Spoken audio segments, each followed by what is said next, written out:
Crise au sein du FPI. En Afrique, il y a des baobabs auxquels on ne s'attaque pas. En Afrique du Sud, pour ceux qui aiment les comparaisons, Mandela était considéré par la nation comme le libérateur, le père, le messie que Dieu avait mis sur le chemin de ce pays pour libérer le peuple de l'oppression et du joug de l'apartheid. Il a connu toutes sortes de brimades, la prison. Après 27 ans de captivité, de privation de sa liberté et de ses droits, il a accédé à la magistrature suprême.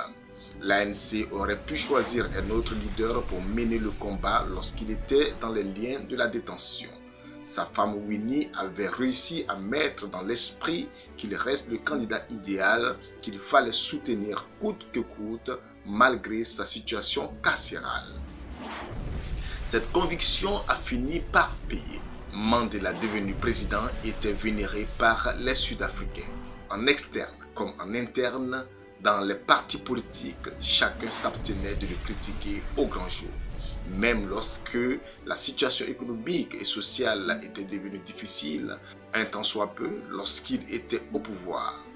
Au risque d'être maudit, personne n'osait le traîner dans la boue malgré les défauts qu'il aurait eus dans la gestion politique. Après avoir cédé le pouvoir, il a demeuré le pilier de l'ANC. Sa seule volonté était suffisante pour être la ligne du parti et recadrer toutes les ambitions malveillantes au sein de l'ANC.